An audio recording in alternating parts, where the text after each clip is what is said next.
हर रोज एक नई कहानी देखने के लिए चैनल को सब्सक्राइब करें और बेल आइकन दबाना ना भूलें। कुंती अपनी पांचों बहुओं साक्षी, सुनैना, मीशा, गीता और सविता के साथ बड़े ही आराम से जिंदगी के सुख चैन भरे दिन काट रही थी। लेकिन एक दिन जब उसकी बड़ी बहू साक्षी और छोटी बहू सविता मार्केट से आने में देरी कर देती है और सुबह से गई हुई बहुएं जब शाम तक घर नहीं आती, तो उनको देखकर कुंती कहती है, अरे साक्षी और सविता बहू, सुबह की गई हो तुम, शाम को सब्जियां लेकर आ रही हो। अरे इसी शहर के मार्केट लेने गई थी या किसी दूसरे शहर की? माँ जी पूछो मत क्या हुआ है हमारे साथ। अरे बस से चले तो गए, लेकिन रास्ते में इतना ट्रैफिक था कि बस बीच में ही फंस गई। अब इतनी बड़ी बस गलियों में से निकलेगी तो नहीं। हाँ माँ जी, और किसी तरह हम मार्केट पहुँचे, लेकिन फिर सब्जियां लेने के बाद बस स्टैंड से ना कोई बस मिली ना रिक्शा। कितना इंतजार किया, तब जाकर हमने उबर टैक्सी की और उससे हम घर आए हैं। अच्छा, आज बसों को क्या हो गया? माँ जी, आज बसों की हड़ताल है ना, इसलिए। इससे अच्छा तो अपनी स्कूटी या बाइक से इंसान जल्दी आ जाता। हाँ तुमने सही कहा सुनैना। चलो अब ये सब्जियां पकड़ो, मेरी तो हालत ही खराब हो गई। साक्षी से सब्जियां लेकर कुंती की बाकी तीनों बहुएं रात का खाना बना लेती हैं और कुछ देर में पूरा परिवार साथ खाना खाकर सो जाता है। अगली सुबह कुंती को किसी काम से बाहर जाना था और वो तैयार होकर अपने घर के पास वाले बस स्टैंड पर जाती है, जहाँ बहुत देर तक खड़े रहने पर भी कोई बस रिक्शा कुछ नहीं आता और वो थक हार कर घर वापस आकर कहती है, अरे बहुओं, कोई पानी ला कर दो, इस गर्मी ने तो मार दिया। कुछ ही पलों में मीशा अपनी सास के लिए पानी लाती है और उसे देते हुए कहती है, माँ जी आप तो किसी काम से बाहर गई थी ना, तो इतनी जल्दी कैसे वापस आ गई? क्या हुआ, काम हुआ नहीं क्या? अरे काम की जगह पर पहुँचूं तब ना। अरे यहाँ से कोई साधन ही नहीं मिला जाने का। बताओ, अब तक काम करके वापस आ जाती, जितनी देर से यहाँ खड़ी हूँ। पब्लिक ट्रांसपोर्ट की यही तो दिक्कत होती है ना माँ जी। इससे अच्छा अगर हमारे पास स्कूटी होती तो कोई भी बहू आपको स्कूटी पर ले जाती। इससे समय भी बचता और बस के धक्के खाने से भी बच जाते। बहू कह तो सही रही है, घर के लिए एक स्कूटी लेनी तो चाहिए। मैं ना सही, ये पाँचों तो चला ही लेंगी। कुछ देर में कुंती आराम करने चली जाती है। शाम को जब उसका बड़ा बेटा मनोज आता है, तो वो उसके साथ जाकर एक शोरूम में स्कूटी देखने लगती है और शाम को ही वो दोनों एक नई स्कूटी लेकर घर आते हैं। जिसके बाद स्कूटी को बाहर खड़ा कर मनोज और कुंती उन पांचों को बुलाकर कहती है, साक्षी, सुनैना, मीशा, सविता, गीता, बाहर आओ। अपनी सास की आवाज सुनकर पांचों बहुएं बाहर आती हैं। जिसके बाद कुंती उनको स्कूटी दिखाते हुए कहती है, बहुओं, ये स्कूटी तुम 500 के लिए है। क्या हमारे लिए स्कूटी? माँ जी आप तो ग्रेट हैं। मुझे तो बहुत अच्छी स्कूटी चलानी आती है। हटो मैं चलाऊं। अरे मैं तो चैंपियन हूँ स्कूटी चलाने में। हटो, चला के दिखाऊं। मैं भी कम नहीं हूँ माँ जी। मैं तो इतनी अच्छी स्कूटी चलाती हूँ कि मेरे मायके में सब मुझे स्कूटी एक्सपर्ट मीशा कहते हैं। ऐसे ही पांचों बहुएं स्कूटी चलाने के लिए वहीं आपस में बहस करने लगती है। ये देखकर कुंती उन सबको शांत करते हुए कहती है, अरे चुप हो जाओ पाँचों की पाँचों। नई चीज घर आई है, यूं नहीं कि इसकी पूजा की जाए, लेकिन नहीं, पहले इनको महाभारत करनी है और अपनी काबिलियत की गाथाएं सुनानी है। और सुन लो पाँचों की पाँचों, तुम पाँचों की एक ही स्कूटी है, लेकिन ये स्कूटी सिर्फ काम के लिए ही चलाने को मिलेगी। समझी तुम पाँचों? जी माँ जी, हम समझ गए।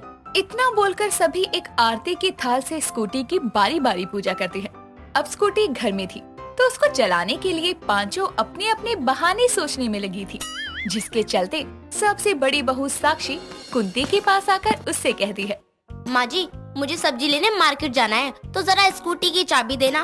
वो आपको तो पता ही है कि पिछली बार कितना टाइम लग गया था मार्केट में। लेकिन 2 दिन पहले ही तो तू सब्जियां लाई थी, तो आज खत्म भी हो गई। माँ जी आपको तो पता ही है कि कितनी गर्मी पड़ रही है। सब्जियां बेचारी कहाँ तक फ्रेश रहेंगी, खराब हो जाती हैं। इसलिए जल्दी पैसे और चाबी दे दीजिए, क्योंकि शाम के खाने के लिए सब्जी नहीं है। अच्छा ये ले चाबी और पैसे अंदर से ले ले। कुंती साक्षी को स्कूटी की चाबी दे देती है और साक्षी पैसे रखकर नई स्कूटी लेकर निकल जाती है। भले ही स्कूटी चलानी पांचों को आती थी, लेकिन इतने समय बाद जब साक्षी स्कूटी लेकर निकली तो उसने उसको 1-2 जगह ठोक दिया और जब वो वापस आई तो चुपचाप स्कूटी खड़ी करके अंदर आकर चाबी कुंती को दे दी। लेकिन उसके कुछ देर बाद ही दूसरी बहू सविता और गीता किसी काम से स्कूटी की चाबी मांगने आई और जैसे ही उन्हें चाबी मिली तो उन्होंने बाहर जाकर स्कूटी देखी। उस पर 2 स्क्रैच थे। ये देखकर सविता कहती है, ये क्या? इस पर स्क्रैच किसने लगाए? माँ जी को बताती हूँ, लेकिन अगर माँ जी को बताया तो वो स्कूटी की चाबी वापस ले लेंगी और फिर किसी को भी नहीं देंगी। बाद में बता दूंगी। अभी हम दोनों चलते हैं। सविता और गीता भी स्कूटी लेकर निकल जाती है और वो कुछ ना कर लाएं, ऐसा तो हो ही नहीं सकता। स्कूटी के आगे की हेडलाइट वो तोड़ कर घर लाती है और स्कूटी घर के बाहर खड़ी करके सविता कहती है, माँ जी ने अगर स्कूटी की हेडलाइट टूटी देख ली तो हमारा तो राम राम सत्य हो जाएगा। ऐसा करती हूँ, चुपचाप जाकर चाबी रख देती हूँ। सविता भी कमरे में सोती हुई कुंती के बगल में चाबी रखकर निकल लेती है। अब शाम के समय मीशा को भी किसी काम से बाहर जाना था, तो उसने भी मौका नहीं छोड़ा और कुंती से चाबी मांगते हुए बोली, माँ जी मुझे स्कूटी की चाबी देना, काम से बाहर जाना है। अरे कल स्कूटी के आई, आज सबको ही काम आ गया, और वो भी दूर जाने का ही। माँ जी ये तो गलत है ना। आपने देवरानी जी और जेठानी जी को देते वक्त तो कुछ नहीं बोला। इसका मतलब आपको मुझसे तो प्यार ही नहीं है। अरे अरे ड्रामेबाजी बंद कर, कमरे के अंदर पड़ी है चाबी, जा ले जा। मीशा जैसे ही चाबी लेकर जाने लगती है, तभी सुनैना आती है और उसे रोकते हुए कहती है, अरे मिशा, मुझे भी ले चलो अपने साथ। रास्ते में एक दुकान है, वहाँ से मुझे भी कुछ लेना है। ठीक है दीदी, चलो। इन लोगों को लगता है स्कूटी पानी से चलती है। कोई नहीं, एक बार मैंने डलवा दिया पेट्रोल, आगे से नहीं डलवाऊंगी। जिसको जाना है वो खुद खर्चे पैसे। मीशा और सुनैना भी घर के बाहर आती हैं और देखती हैं कि स्कूटी पर स्क्रैच है, साथ ही हेडलाइट भी टूटी है। ये देखकर दोनों बोलती है, ये जेठानी और देवरानी जी ने स्कूटी की क्या हाल कर दिया है। अभी माँ जी को बताती हूँ, नई स्कूटी की धज्जियां उड़ा दी।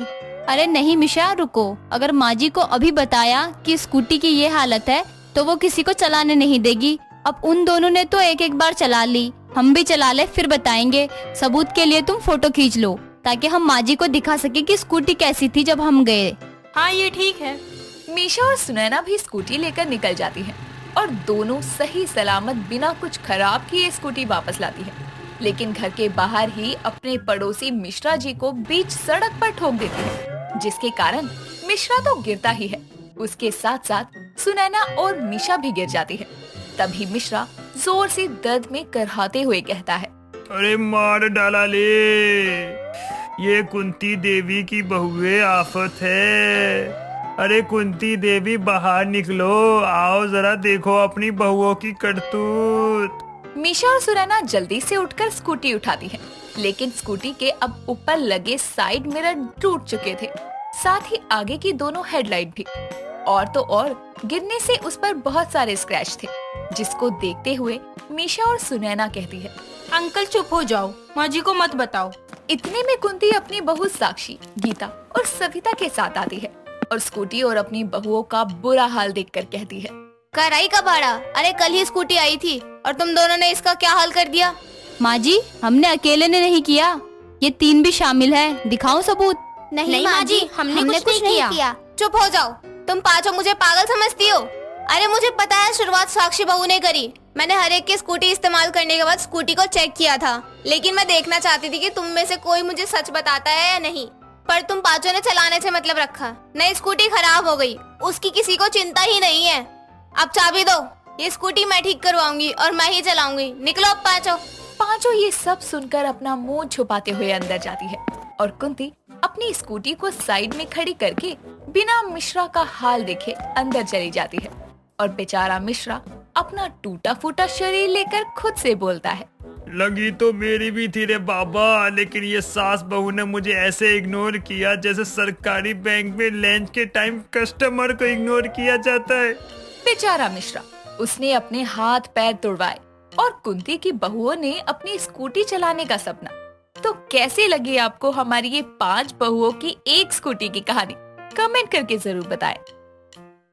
मोना शिल्पा को चिढ़ाते हुए बोलती है, अरे जा शिल्पा, तेरे हाथों पर इतने बाल देखकर कोई लड़का तुझ पर नहीं पिघलेगा। तू तो कुंवारी ही रहेगी, कुंवारी।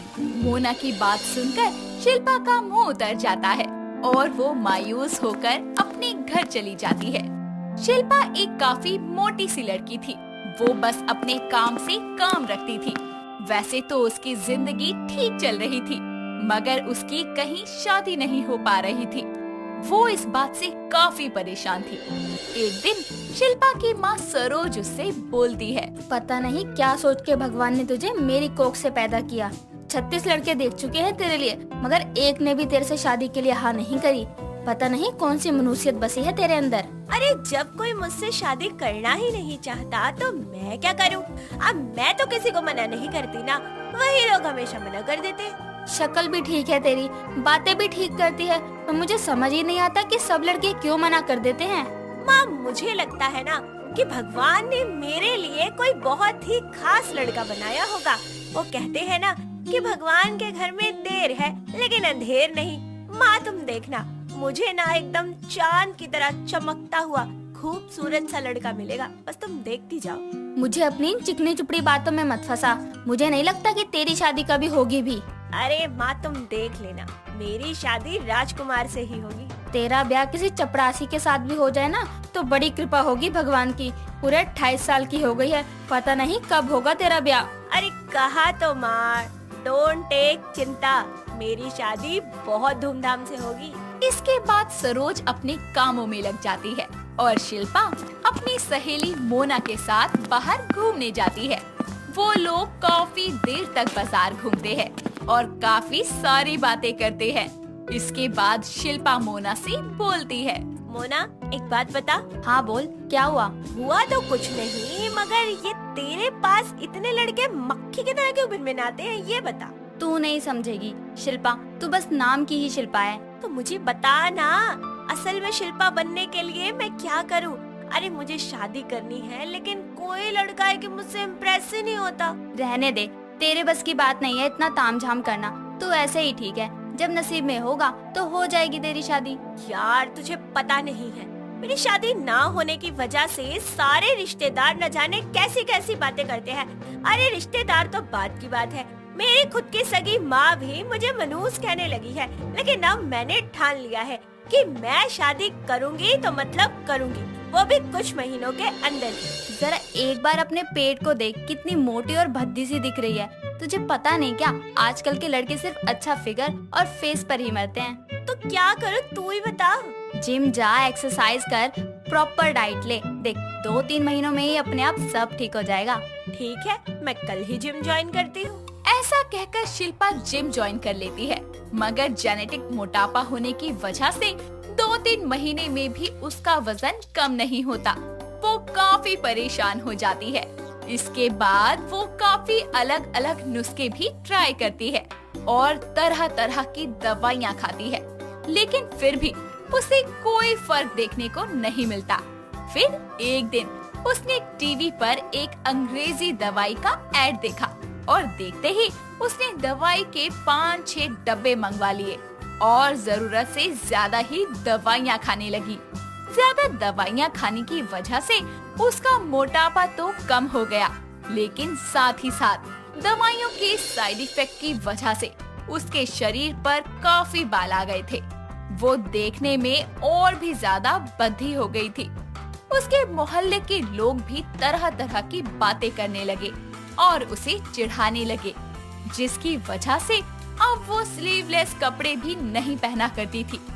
एक दिन फिर वो अपनी सहेली मोना से मिलती है और मोना शिल्पा के हाथों के बाल देखकर बोलती है, अरे जा शिल्पा, तेरे हाथों पर इतने बाल देखकर कोई भी तुझे बाबा आदम के जमाने की औरत कहेगा। बिल्कुल भालू जैसी दिख रही है। यार हद है, मैं तुझसे हेल्प मांगने आई थी और तू मेरी हेल्प करने की जगह मेरा ही मजाक उड़ा रही है। अगर थोड़े बहुत बाल होते तो कुछ कर भी सकते थे, इतने बालों का तो कुछ भी नहीं हो सकता। शिल्पा काफी उम्मीदें लेकर मोना के पास आई थी, मगर मोना की बात सुनकर शिल्पा का मुंह उतर जाता है और वो मायूस होकर अपने घर की तरफ चलने लगती है। तभी मोना उसका रास्ता रोककर उससे माफी मांगती है। इसके बाद दोनों अपने अपने घर की ओर चल देते हैं। कुछ दिनों बाद शिल्पा को अब लगने लगता है कि मोना तो सच बोल रही थी, क्योंकि जब से मोना ने उसे ये बोला था उसके बाद ही उसके घर पे रिश्ते आने भी बंद हो गए थे। इसीलिए शिल्पा ने भी शादी की उम्मीदें छोड़ ही दी थी। मगर एक दिन वो बाजार से सब्जियां लेकर लौट रही थी, तभी वो एक गाड़ी से टकरा जाती है और उसकी सारी सब्जियां रोड पर बिखर जाती है और खराब हो जाती है। तभी गाड़ी में से एक नौजवान लड़का रौनक निकल कर आता है और शिल्पा से कहने लगता है, माफ कीजिए, मैं फोन पर किसी से बात कर रहा था। ड्राइविंग पर ध्यान न होने की वजह से आपसे टकरा गई मेरी कार। अरे कोई बात नहीं, इसमें आपकी क्या गलती है, मैं ही अपने ख्यालों में खोई हुई थी। मेरी वजह से आपका काफी सारा नुकसान हो गया। आइए, मैं आपको सब्जियां दिलवा देता हूँ और आपके घर तक छोड़ देता हूँ। अरे नहीं नहीं, कोई जरूरत नहीं है, मैं खुद सब्जी खरीद कर घर जा सकती हूँ। ऐसे कैसे आप अकेली चली जाएंगी? आपका नुकसान मेरी वजह से हुआ है, इसीलिए आपको मेरे साथ ही जाना होगा। ऐसा कहकर रौनक शिल्पा को सब्जियां दिलवाकर उसके घर छोड़ देता है। धीरे धीरे दोनों की मुलाकातें बढ़ने लगती है और दोनों के बीच काफी गहरी दोस्ती होती है और ये दोस्ती कब प्यार में बदल जाती है उन्हें खुद पता नहीं चलता। समय के साथ साथ दोनों अपने घर वालों को भी शादी के लिए मना लेते हैं और कुछ ही दिनों में उन दोनों की शादी हो जाती है। शादी की रात को जब रौनक शिल्पा के पास जाता है तो उसके हाथों पर इतने बाल देखकर चौंक जाता है। अरे ये क्या है? ओह माय गॉड, इतने सारे बाल! हाँ है तो, अब मैं क्या करूँ? क्या करूँगा क्या मतलब है? हटाओ इनको। तुम्हें पता है कितने भद्दे लग रहे हैं ये दिखने में। मैं काफी कोशिशें कर चुकी हूँ, मगर ये फिर से जल्दी उग जाते हैं। इनका जल्दी कुछ करो, वरना जब साड़ी पहनकर बाहर निकलोगी तो लोग तुम्हें क्या कहेंगे? अब आप ही बताओ क्या करूँ? जो करना है करो, मगर इन बालों को हटा लो। अपने पति की बात सुनकर शिल्पा अपने बाल साफ करने की कोशिश करती है। वो कई तरह के साबुन का इस्तेमाल करती है और शैम्पू, रेजर, न जाने क्या क्या। वो खूब दवाइयाँ भी खाती है, मगर उसे किसी तरह का कोई फर्क देखने को नहीं मिलता, जिससे वो काफी परेशान हो जाती है। कुछ दिनों बाद उसकी सहेली मोना उसे फिर मिलने आती है और उसे परेशान देखकर पूछती है, क्या हुआ शिल्पा, इस तरह परेशान क्यों है तू? अब तो तेरी शादी भी हो गई, अब क्यों दुखी है? क्या बताऊँ, पहले मोटापे और कुंवारेपन की वजह से परेशान थी। वो सब ठीक हुआ ही था कि शरीर पर उगने वाले इन बदसूरत बालों की वजह से परेशान। तू चिंता क्यों कर रही है? नई टेक्नोलॉजी का लेजर ट्रीटमेंट आया है, उससे तेरी सारी प्रॉब्लम खत्म हो जाएंगी। मोना के कहने पर शिल्पा लेजर ट्रीटमेंट करवा लेती है, जिसके बाद उसके सारे अनचाहे बाल खत्म हो जाते हैं और अब उसे कोई भी बदसूरत नहीं कहता और वो खुशी खुशी रहने लगती है। कावेरी के जन्मदिन पर वो अपने घर में एक शानदार पार्टी करने की सोचती है। घर के सारे काम और जिम्मेदारियां वो अपनी बहू संध्या के हाथों में सौंप देती है। कावेरी उसे सभी इम्पोर्टेंट सामानों की लिस्ट बनाकर देते हुए बोलती है, बहू देख, मैं तुझे सारी जिम्मेदारियां सौंप रही हूँ। पहला काम बाजार से सारा सामान लेकर आना है। दूसरा काम घर की सजावट का पूरा बंदोबस्त करना है। तीसरा काम मेहमानों के खाने पीने का ख्याल रखना है और चौथा और सबसे जरूरी काम उन्हें खुश रखना भी तेरा ही काम है। ये ले पैसे और इसमें लिस्ट है सारी चीजों की और कम से कम पैसों में ज्यादा से ज्यादा खर्चा निपटाना है तुझे, समझ रही है ना? माँ जी, ये तो बहुत सारा सामान है, कम से कम 150 लोगों के खाने पीने का इंतजाम करना पड़ेगा मुझे। मेरे पास इतना टाइम भी नहीं है। घर की सजावट, मेहमानों की देखरेख और न जाने क्या क्या, मैं ये सब अकेले कैसे देखूंगी? बस हो गया तेरा, इतने में ही हार मान गई? हमारे जमाने में जब मैं ससुराल गई थी तो मेरी सास ने तो मुझे पूरे गांव के लोगों का इंतजाम करने के लिए कहा था। मैं तो थी शहर की पढ़ी लिखी बहू, लेकिन फिर भी मैंने इतने अच्छे से सारा काम संभाल लिया था कि सब तारीफें करते नहीं थकते थे। तुझे तो मैंने फिर भी कम कहा है। ये ससुराल की परीक्षा है, इससे तो दुनिया की हर बहू को गुजरना पड़ता है। लेकिन माँ जी, तो शादी से पहले तो बहुत बड़ी बड़ी बातें कर रही थी। मुझे सब काम आता है, मैं घर भी संभाल लूंगी और जॉब भी करूंगी। मैं घर में हर किसी को खुश रखने की पूरी कोशिश करूंगी, अपनी पूरी जान लगा दूंगी, लेकिन हिम्मत नहीं हारूंगी। अब क्या हो गया तेरी उन बातों को? ऐसी बात नहीं है, मैं करना चाहूँ तो 150 क्या 500 लोगों का मैनेजमेंट एक साथ संभाल लूँ, लेकिन ये सब एक टीम के साथ पॉसिबल होता है। मैं अपने ऑफिस की 4 ब्रांचेस संभालती हूँ, जिसमें हर ब्रांच में 300 लोग काम किया करते हैं। सबके बस की बात नहीं होती। कॉपी, पेन, लैपटॉप चलाना आसान होता है, लेकिन इस परीक्षा को मात देकर दिखा तो मानो तेरा मैनेजमेंट एक्सपीरियंस। कावेरी उसे चैलेंज करते हुए इतना बोल ही रही होती है कि तभी वहाँ उसका बेटा अमित आता है और उन दोनों की बातें सुनकर बोलता है, सास बहू की चैंपियनशिप, ये नजारा देखने को मिलेगा अब हमारे घर में भी, वो भी लाइव। किसका पलड़ा पड़ेगा भारी, ये जानने के लिए बने रहिए हमारे साथ। अब तुझे कौन सा भूत चढ़ गया? माँ जी, ये हमारी बहस का लाइव टेलीकास्ट दिखाने जा रहे हैं, सास बहू और साजिश के नाम पर। अच्छा, इधर तो आ, तुझे बताती हूँ, माँ बेटे का प्यार भी साथ ही साथ लाइव चलेगा। अरे नहीं नहीं माँ, ये प्यार मुझे भारी भी पड़ सकता है। वैसे किस बात पर गर्मा गर्म बहस चल रही थी आप दोनों की? तो बहू मैं क्या समझूं? सासू माँ, मैंने हारना नहीं सीखा, आप टेंशन मत लो। देख लेना, आपका बर्थडे मेरी जिम्मेदारी। अगर कुछ भी गलती हुई तो आप मुझे जो बोलोगी मैं वही करूँगी। तो माँ के बर्थडे की तैयारी चल रही है। संध्या अमित का हाथ पकड़कर उसे घर के बाहर निकालते हुए सीधा बाजार ले जाती है। वो एक ग्रोसरी मॉल जाकर ट्रॉलियों को लेकर पूरे 1 महीने के राशन का सामान ट्रॉलियों में भरती जा रही थी और अमित को ट्रॉली को अपने पीछे पीछे लेकर चलने को कहती है। सामान की बिलिंग कराते हुए 10,000 का बिल बनता है। इतना सारा सामान लेने पर उसे डिस्काउंट मिलता है, जिसकी वजह से उसके कुछ पैसे बच जाते हैं और वो शोरूम में जाकर कावेरी के लिए बनारसी साड़ी खरीदते हुए अमित से बोलती है, माँ जी को ये गिफ्ट करने के लिए ठीक रहेगा ना? हाँ परफेक्ट है, तुमने कम खर्चे में सब निपटा लिया, तुम्हारा जवाब नहीं। मेरी अग्नि परीक्षा का पहला पड़ाव हो चुका, अब हमें चलना चाहिए, और भी बहुत काम पेंडिंग है। संध्या इतना बोलकर सारा सामान एक रिक्शे में रखवाकर अमित को ले जाने को कहती है।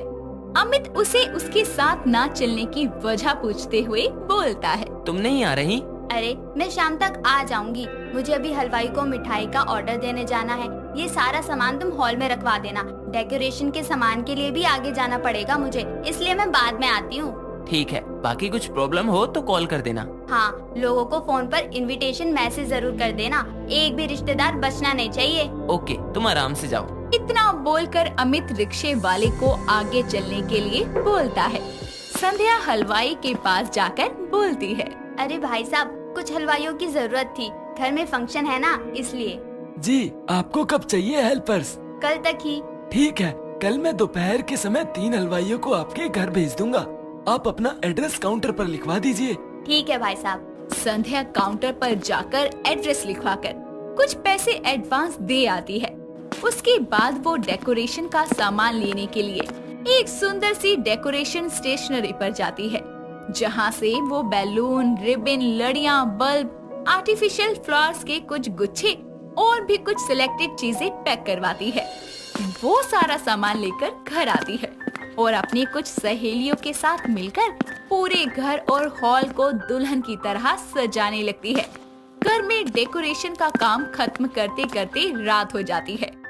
संध्या सभी के लिए खाना बनाती है और सभी खाना खाकर सो जाते हैं। अगली सुबह जल्दी उठकर अमित और संध्या कावेरी को विश करते हुए बोलते हैं, happy birthday to you, happy birthday to you, happy birthday to you dear mom, happy birthday to you. Thanks तुम दोनों को, हमेशा ऐसे ही खुश रहो।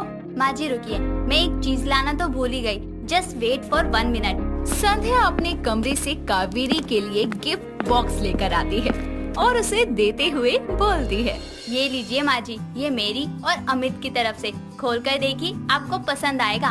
कावेरी उसे खोल कर देखती है और एक सुंदर सी बनारसी साड़ी देखकर उन दोनों से बोलती है, थैंक यू मेरे बच्चों।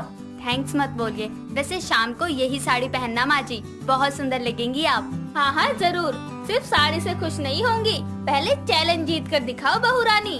बस थोड़ा इंतजार कीजिए, देखिए आगे आगे होता है क्या। इतना बोलकर संध्या और अमित वहाँ से चले जाते हैं। धीरे धीरे उनके घर में मेहमानों का आना शुरू हो जाता है। संध्या और अमित मिलकर उन सभी का स्वागत करते हैं। सभी लोग उनके घर की सजावट को देखकर दंग रह जाते हैं। दोपहर के वक्त संध्या फोन करके 5 केक बुक करती है। थोड़ी ही देर में 3 हलवाई आकर खान पान की सभी चीजें तैयार कर देते हैं। शाम होने पर केक का ऑर्डर भी आ जाता है, बनारसी साड़ी पहनकर उसकी सास पार्टी में शामिल होती है। केक काटने के लिए सभी लोग एक साथ इकट्ठा होते हैं और बर्थडे सेलिब्रेट करते हैं। उसके बाद सभी लोग खाना पीना करके अपने अपने घर चले जाते हैं। संध्या और अमित बहुत थक जाते हैं। तभी कावेरी उनके पास आकर बोलती है, मान गई तुम दोनों को 5 स्टार होटल जैसी फीलिंग आ रही है घर में। संध्या, तेरी मैनेजमेंट स्किल तो सच में लाजवाब है। मुझे तुझसे कभी कोई शिकायत नहीं है। मैं तुझ पर और तेरे काम पर गर्व करती हूँ। मैं बहुत खुशनसीब हूँ कि मुझे तेरे जैसी बहू मिली। अरे नहीं माँ जी, आपको मेरी काबिलियत दिखी उतना ही बहुत है। मुझे दूसरों को खुश करके खुद ही खुशी मिलती है। इसमें अमित ने मेरा पूरा साथ दिया। आप उनकी तारीफ कीजिए। हाँ हाँ जरूर, तूने इस कामचोर को भी काम करना सिखा दिया। सबसे बड़ा बदलाव देखा मैंने इसके अंदर, वरना कभी घर के कामों के लिए हमेशा मुझे ही बाहर जाना पड़ता था। माँ, आप इसमें भी क्रेडिट संध्या को ही दे रही हो। मुझे तो तारीफ से ज्यादा बेइज्जती लग रही है आपकी बातें। इतना बोलकर तीनों हंसने लगते हैं और आगे की जिंदगी एक साथ खुशी खुशी एक दूसरे की ताकत बनकर साथ में बिताते हैं। दोस्तों, अगर आपको ये कहानी पसंद आई तो इसे लाइक करें, शेयर करें और कमेंट करके बताएं कि कहानी में आपको सबसे अच्छा क्या लगा।